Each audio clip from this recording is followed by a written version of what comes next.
Assalamualaikum warahmatullahi wabarakatuh. Selamat malam. Kembali berjumpa dengan saya Sri Widodo Sutarjoyono dari FNF Channel, Freedom and Fairness Channel.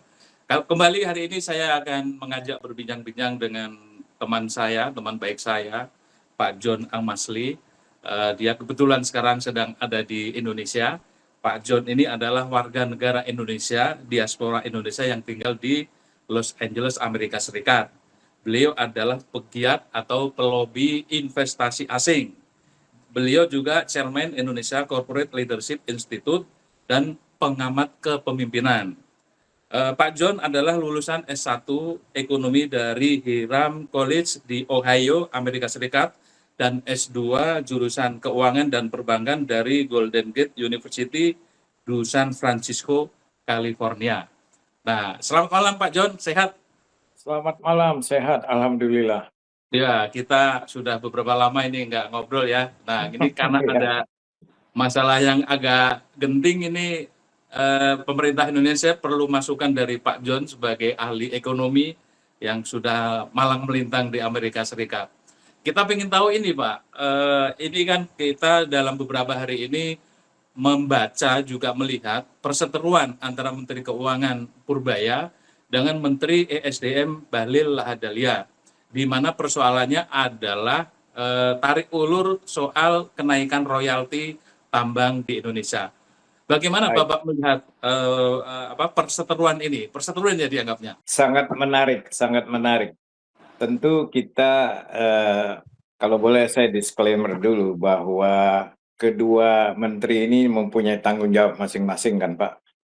Sehingga mempunyai kepentingan masing-masing di dalam konteks wewenang. Namun misi keduanya jelas. Membantu Pak Prabowo sebagai pembantu Pak Prabowo di dalam melaksanakan, mengeksekusi visi misi presiden. Kira-kira begitu, kita disclaimer dulu. Jadi berangkat dari situ, kita menghargai apa yang kedua menteri ini berpendapat. Nah, dalam konteks ini di iklim demokrasi jelas boleh-boleh saja berbeda pendapat, dan dalam hal ini coba kita kupas. Pak Purbaya itu jelas ingin membantu Pak Prabowo meningkatkan pendapatan negara, penerimaan negara, baik itu dari segi pajak maupun penerimaan non pajak. Nah, dalam hal ini adalah royalti tambang ini adalah penerimaan non pajak, ya. Nah, Pak Bahlil bertanggung jawab memastikan bahwa regulasi ESDM itu terstruktur, ya, tidak terganggu tiba-tiba, ya kan? Sehingga beliau juga berkepentingan memastikan bahwa jangan dong kira-kira tanpa penelaahan lebih lanjut, ya, melaksanakan, mengeksekusi regulasi baru ini, ya kan?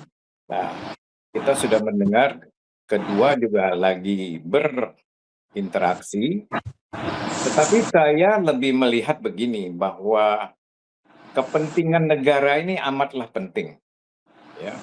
Jadi kalau kita lihat kedua pendapat ini, jelas kepentingan Pak Purbaya ingin meningkatkan penerimaan negara non pajak.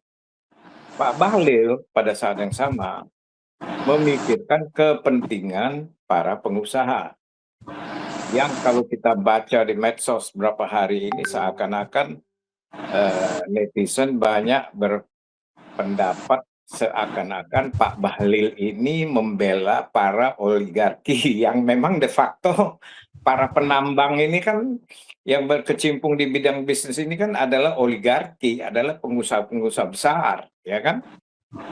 Jadi kita mulai dari situ dulu, Pak. Nah, itu pendapat saya, kita melihatnya berimbang, ya kan, dari segi kepentingan, tanggung jawab. Tetapi yang jelas, kondisi negara saat ini kita tahu semua memerlukan uang untuk menambah defisit APBN yang sudah katanya konon sudah sampai 3%. Ini kan berbahaya. Ya jadi kalau gamblangnya, saya rasa Pak Purbaya lebih banyak benarnya, ya kan? Betul bahwa Pak Bahlil meragukan akan mengganggu industri pertambangan. Tetapi ingat, mereka ini sudah mengeruk keuntungan tuh luar biasa, Pak. Para pengusaha tambang ini untungnya tuh luar biasa. Dan selama ini saya juga pernah mencermati bagaimana di Amerika, di Afrika Selatan, di Kanada, di Amerika Selatan, negara-negara yang lagi berkembang, mereka memungut royalti itu lebih besar dari Indonesia loh, Pak. Nah, ini yang terjadi. Jadi, kalau Pak Purbaya melakukan itu, saya pribadi melihat bahwa apa yang beliau lakukan itu sudah benar, ya, meningkatkan lah ya royalti kita yang selama ini cuman berapa 5% sampai 7%, itu sangat rendah Pak kalau dibandingkan negara-negara yang saya sebut tadi, Afrika Selatan, apalagi Amerika Pak. Itu kira-kira pendapat saya. Ini kan sama-sama pembantu Pak Prabowo, sama-sama ingin supaya APBN ini selamat. Tapi Ya. kan kita semua menyaksikan dolar itu tiba-tiba naik sampai 17.500 dan itu artinya kelihatannya sudah nggak bisa bernapas lagi. Nah, kenapa publik lebih suka pendapat Pak Purbaya? Karena setidaknya Pak Purbaya ini keberpihakannya jelas. Kalau Menteri Keuangannya Mas Sri Mulyani, sangat mungkin kondisi kayak seperti ini, Sri Mulyani pilihannya adalah menaikkan harga BBM, terutama harga BBM subsidi. Nah, ini yang publik sungguh respect dan simpati pada Pak Purbaya, yang dijadikan korban dalam tanda kutip itu bukan rakyat, tetapi para pengusaha besar, terutama di sektor tambang. Nah, Ya. sementara Pak Bahlil menjaga stabilitas investor di sektor tambang supaya tetap kondusif, tetap berjalan. Apalagi kalau dilihat IUP yang ada di sekarang masih banyak juga yang bermasalah. Kalau itu dinaikkan royaltinya, takutnya mereka kabur.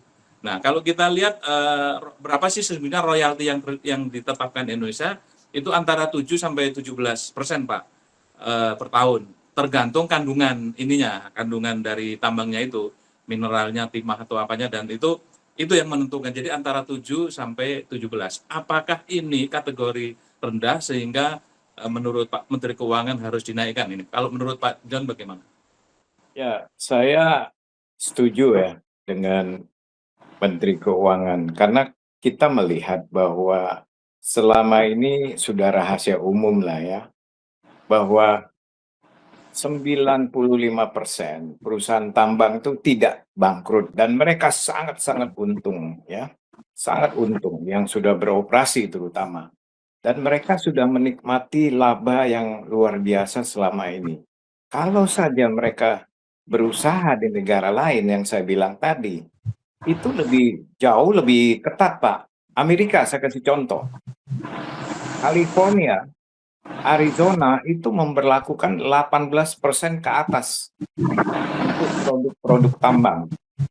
Negara bagian West Virginia itu juga lebih murah sedikit.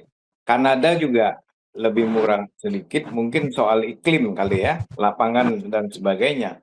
Tetapi yang namanya royalti adalah hal yang wajar, ya. Apalagi kalau kita melihat ke belakang. Dalam hal ini Undang-Undang Dasar 45 Pasal 33.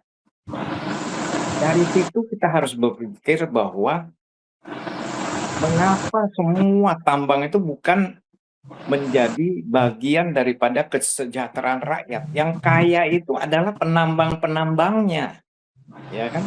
Kalau di Amerika Serikat, di Kanada, di Afrika Selatan, itu mereka memberikan CSR ya kepada publik, ya, dan tetap royalti itu mereka bayar. Jadi lebih teratur. Nah, bedanya dengan kita mungkin ya bahwa banyak preman di lapangan. Katakanlah ada preman kera putih, dalam hal ini pejabat-pejabat daerah ya, oknum lah ya, oknum-oknum.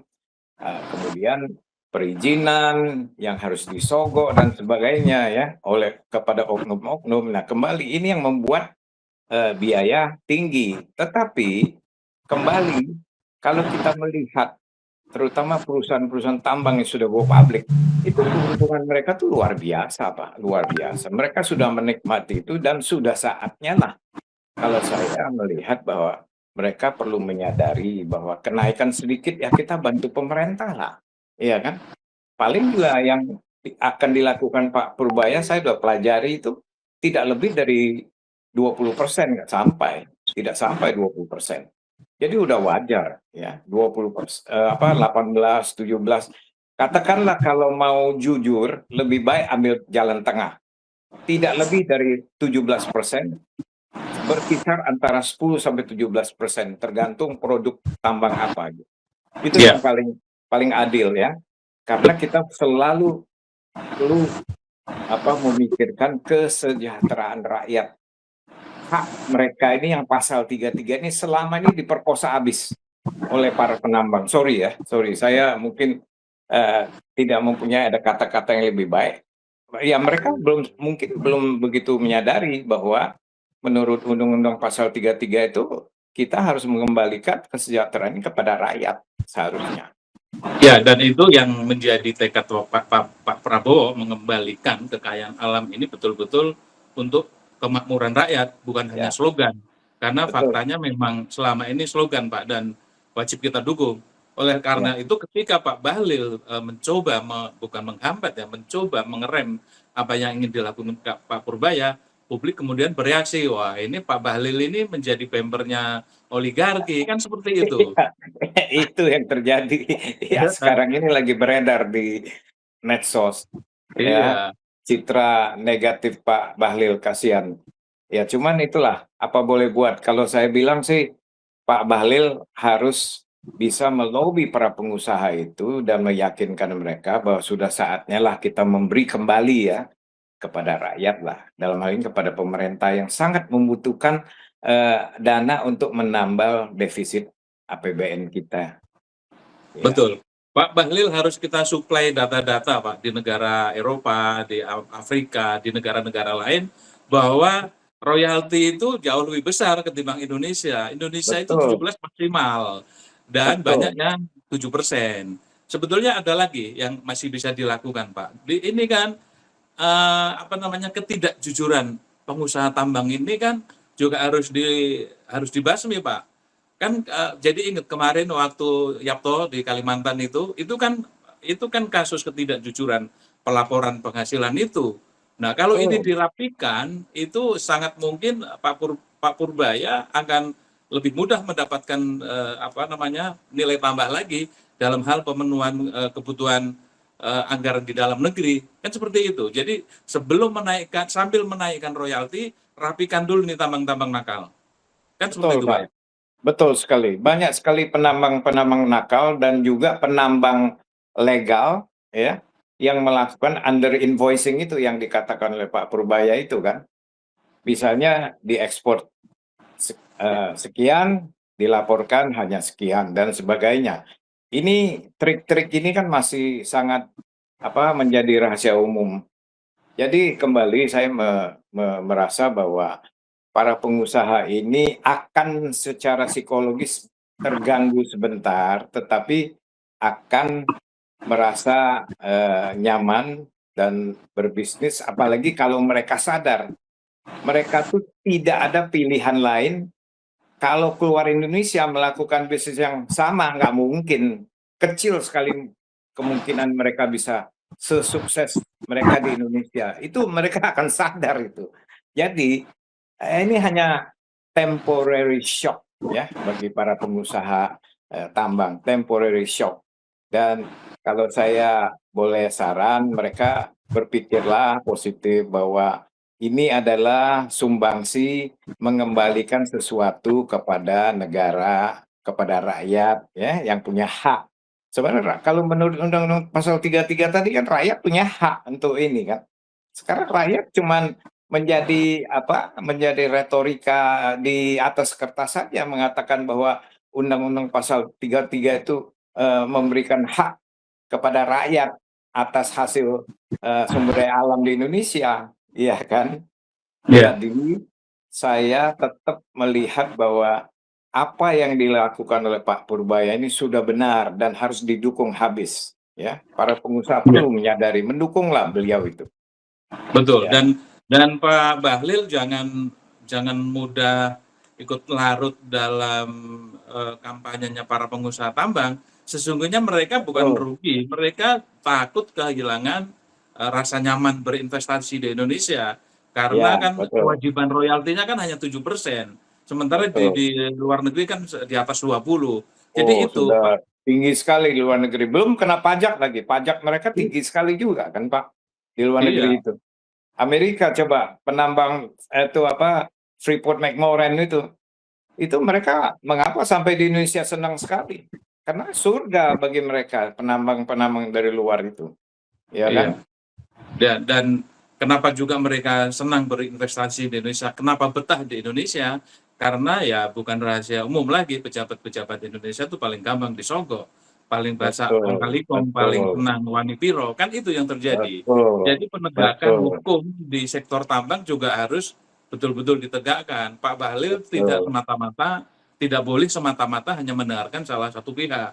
Lihatlah Ya, dunia luar bahwa di dunia luar itu jauh lebih besar ketimbang Indonesia.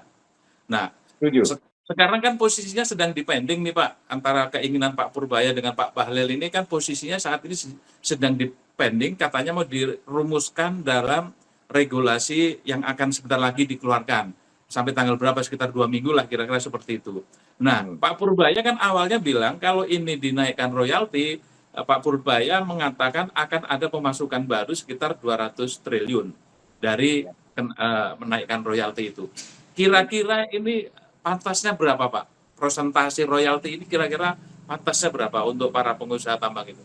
Saya rasa jangan lebih dari 17% tuh maksimum sekali 17% itu. Jangan lebih dari itu. Itu sudah sangat menarik, Pak, kalau kita bandingkan dengan negara-negara lain, Pak. Sudah sangat menarik itu, ya.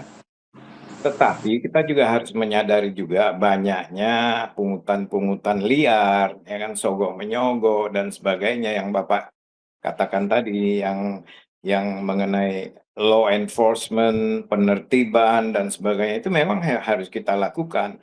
Dan memang untuk sementara ini dari perspektif kacamata investor asing, di satu sisi secara finansial perlu dipertimbangkan oleh mereka bahwa Indonesia ini termasuk negara yang menguntungkan untuk investasi dengan return of investment baik. Cuman kekhawatiran mereka tuh masih soal hukum, ya, dan stabilitas politik yang lagi kita gelutin sekarang, lagi bergejolak. Nah, ini adalah dua hal, ya, faktor yang amat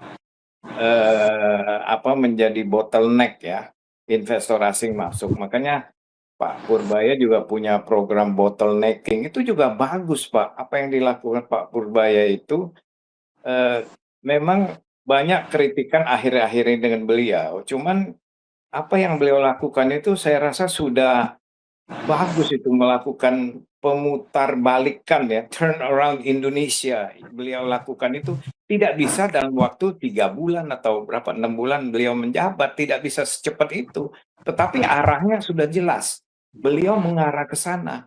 He's making a U-turn gitu loh, membuat Indonesia lebih baik lagi dengan upaya-upaya beliau meningkatkan pendapatan dan sebagainya, ya kan. Lihat itu pajak, bea cukai yang disikat oleh beliau itu, mana ada Menteri Keuangan dulu yang berani melakukan hal itu, berpuluh-puluh tahun itu kan mereka melakukan tindakan yang tidak terpuji itu kan, katakanlah korupsi yang amat kasar, yang Pak Mahmud MD pernah bilang bahwa waktu zaman Sri Mulyani itu ada 376 triliun pencucian uang dan sebagainya di apa Kementerian Keuangan. Ini Pak Purbaya sudah melakukan tugasnya dengan baik kalau saya lihat gitu ya. Terlepas dengan banyak kritikan negatif terhadap beliau akhir-akhir ini. Tetapi he is doing the right thing menuju arah perbaikan keuangan Republik Indonesia. Ya, mudah-mudahan Pak Purbaya kuat menghadapi serangan para musuhnya. Kalau kita orang awam melihatnya Pak Purbaya ini belum ada tanda-tanda dia mau serong, mau coba-coba nakal, belum lihat. Makanya kita Nah, dukung. itu kelebihan beliau, itu modal beliau yang didukung oleh rakyat. Iya, betul. Nah, saya menyentil soal tadi Pak Mahfud. Jadi saya ingat Pak Mahfud pernah bilang, meskipun dia mengutip pernyataan dari mantan Ketua KPK Abraham Samad, bahwa kalau tambang dikelola dengan baik dan benar dan jujur, itu rakyat Indonesia satu kepala setiap bulan mendapatkan Betul, 20 juta. ya Nah, betul itu. ya ini aja, orangnya masih Betul, ada yang ngomong kenapa itu tidak diajak ke pemerintah untuk membuktikan itu, kan gitu sebetulnya ya Pak ya? ya betul. Jadi yang seperti kita bicara tadi, mereka ini udah kenyang Pak, sangat kenyang penambang-penambang ini. Jadi apa salahnya lah, give it back to the country, give it back some. Ya, apalagi ini kan untuk membantu keuangan pemerintah. Itu kan it doesn't hurt you gitu loh. Para penambang ini tidak sakit Pak mereka. Ini cuman gejolak psikologis sebentar saja. Dan saya rasa mereka legowo Pak, bersedia Pak. Tidak ada negara lain yang bisa memberikan mereka kesempatan menambang seperti di Indonesia. Itu saya yakin itu.